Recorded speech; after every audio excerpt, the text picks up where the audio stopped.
আসসালামু আলাইকুম।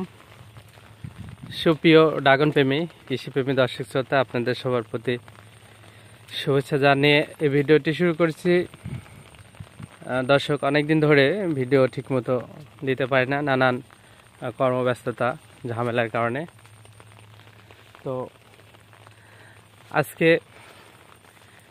এই যে সেপ্টেম্বর মাসের প্রথম দিকে আমাদের বাগানগুলোতে মাশাআল্লাহ ফুল ফলে পরিপূর্ণ অবস্থা আছে এবং আল্লাহর কাছে শুকরিয়া আদায় করছি। আলহামদুলিল্লাহ, প্রচুর পরিমাণে ফুল এবং ফল আমাদের বাগানগুলোতে আল্লাহর রহমতে অবস্থান করছে। আপনাদের দোয়া এবং আল্লাহর রহমতে আমাদের ঐক্লান্তিক পরিশ্রমের ফসল হিসাবে খুব ভালো ফলাফল আমরা পেয়েছি। যদিও বাজারটা জানেন অনেকটাই কমে গেছে, তারপরে মাশাআল্লাহ আমরা সন্তুষ্ট যে ফলনের দিক দিয়ে কমতি নাই, ফলনে মোটামুটি অনেক ভালো একটি অবস্থা রয়েছে, যার জন্যে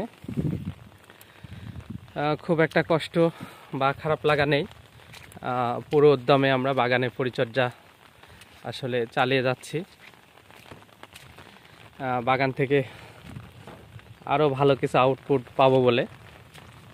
বৃষ্টি পড়ছে, এই জন্য আসলে ভিডিও করা একটু কষ্ট হয়ে যাচ্ছে। তো দর্শক, যদি ফলন কমে যায় তবে অবশ্যই প্রোডাকশন বেশি নিতে হবে, না হলে কিন্তু বাণিজ্যিক চাষে টিকে থাকা কিন্তু খুবই কঠিন।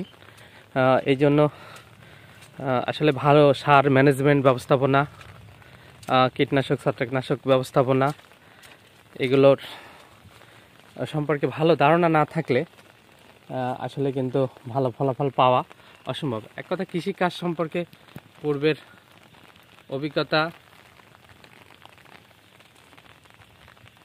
এবং বাস্তব অভিজ্ঞতা সবই কিন্তু খুবই দরকার, তাহলে মোটামুটি ভালো একটি ফলাফল আমরা আশা করতে পারি।